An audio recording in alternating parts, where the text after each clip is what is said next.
I'm Jenna Armstrong, and I've been in the Air Force for about 14 years. I'm a broadcaster, which means I document and share with everyone else what the Air Force as a whole does. But even after 14 years, I knew little about what Air Force bands were for. So I followed them around, and what I found out was actually pretty interesting.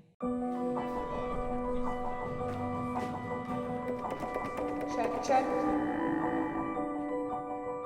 Though bands sit literally center stage, most of what they do is behind the scenes.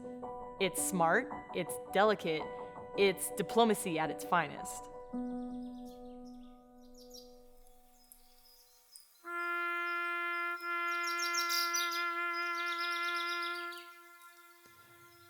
This guy here is amazing. He's got a master's degree in trumpet, one instrument. He is at the top of his game. The Air Force recruits musicians based on their skill. Most of them have college degrees, even PhDs. Those who enlist perform the instruments, while conductors join as officers and lead the bands. Here's the details. There are only 586 enlisted musicians in the entire Air Force, and just 19 officers. 0.2% of active duty Air Force members are in the band. This band came up from Colorado Springs to Mount Rushmore to do a 4th of July performance. Free to the public. It's just about as American as you can get, listening to a military band playing under the stars of one of the most iconic national monuments. This is what most Americans think of when they hear military band. That's by design. Their current performances in the U.S. are driven as a direct response to the outreach and engagement plan from the Secretary of Defense, who wants to connect our military to the American public. Most people don't live near a military base, so the bands travel to the people, giving more an opportunity to interact with airmen. They have other missions too, like honoring service members at ceremonies and funerals. But their role gets really interesting when military leaders use them to connect with the public. Kirtland Air Force Base has one of the largest special operations training facilities in the U.S. What they do is crucial to the success of wartime operations. But loud aircraft and regular nighttime missions make for a public relations challenge. Base leaders use the Air Force Band to bring understanding of the mission and mend relationships within the community. They were able to go out very discreetly and take our issues and our talking points and they wove them into their performance. What was taking months of hit or miss negotiations and people not wanting to talk, the Air Force Band provided the venue that broke down those barriers, started the conversation, and we've been able to make progress that we weren't able to make for years. This amazing ability the band has is even more impressive when you see how they communicate with other cultures. Unfortunately, traffic was really bad that day, especially around the airport. So the band from Yokota Air Base, Japan ended up 40 minutes behind schedule on their way to Singapore. Not a great way to start a week-long tour. But the performers who make up the band are used to working under pressure and dealing with the unexpected. They're a small, tight-knit group. They write their own music, they schedule their own performances, they pack their gear, and they adjust as necessary to changes. This trip to Singapore is just one of the many countries they visit each year. They travel constantly, performing all over Europe, Africa, and the Pacific. Understanding why they travel so much is key to understanding their mission. In a way, this trip is to help Singapore celebrate its 50th anniversary, but it goes much deeper than that.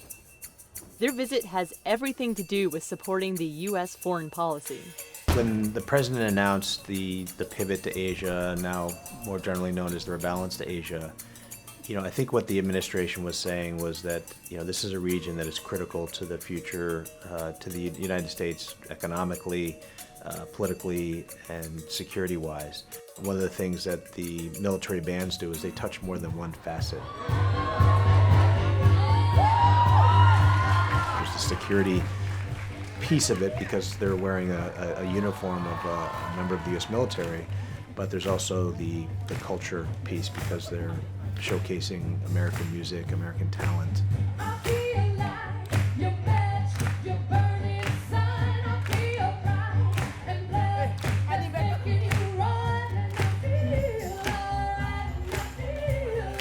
it's a real force multiplier for us, since what we're trying to do is not only to demonstrate our strategic resolve, but to show people who we are, what American values are, and what it is that we stand for. And I think there are very few brand ambassadors who are better at projecting that image than the military bands.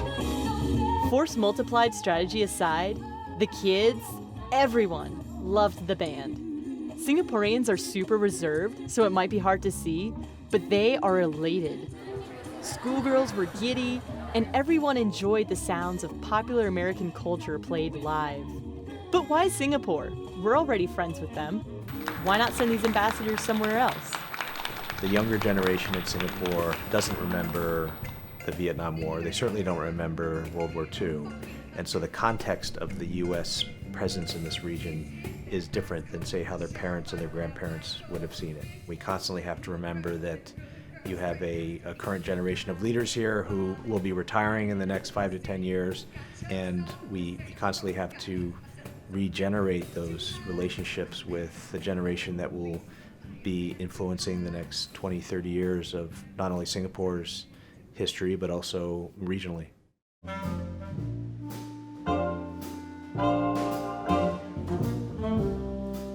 Singapore isn't the only place we went.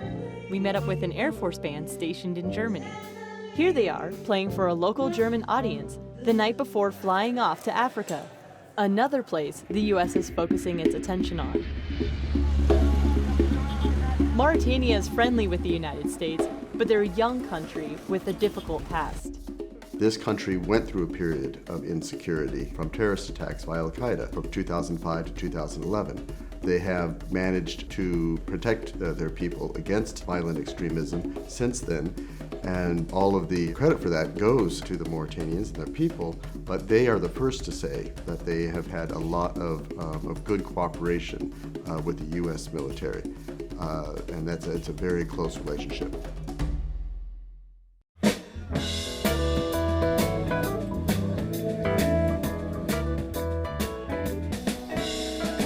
When a highly talented group of American musicians come and showcase their abilities with Mauritanians and encourage Mauritanian musicians to join them on stage, and you are showcasing the best of the U.S., and you're showcasing how people from different cultural backgrounds, different religious backgrounds, can make music together. That is always a powerful message anywhere in the world. But with Mauritania's particular past and the issues that Mauritanians are working through today, that is an especially powerful message. While they were in Africa, the band performed for dignitaries at the African Air Chief Symposium, a multinational group of people working together to solve problems in the region. But they didn't stop there. The band members pooled their personal money and bought food on the local market to give to an orphanage. They brought their big speakers in and played for the kids. The older kids have lived their entire growing up years in this house. It's kind of like a family. One spoke to me after I put my camera away. He was really touched that the little kids had that experience. The U.S. ambassador here says visits like this bridge gaps between people and government. They're strengthening the country and its ties with the U.S. In many countries in the world, the last thing that a citizen would want to do is to have contact with their own military or their own police. For those who have been taught to have suspicions about the U.S., for them to see an American military band embracing Mauritanians and embracing Mauritanian culture and celebrating how our two peoples are working together for the benefit of both, that is a very powerful message. What I saw on my trip was fascinating. A small group of people going into a country and making a big difference. The commander of the band in Germany said it best, so I'm going to let him have the closing words. What we're able to do is go into a community and bring a group of people together from disparate financial statuses, disparate ages, disparate backgrounds, and they all come together at our concert, and they're unified by what's happening on stage. They're all sharing the same experience. And then on top of that, we're giving a message of thank you, we're giving a message of reassurance, is face-to-face friendship building that'll last lifetimes.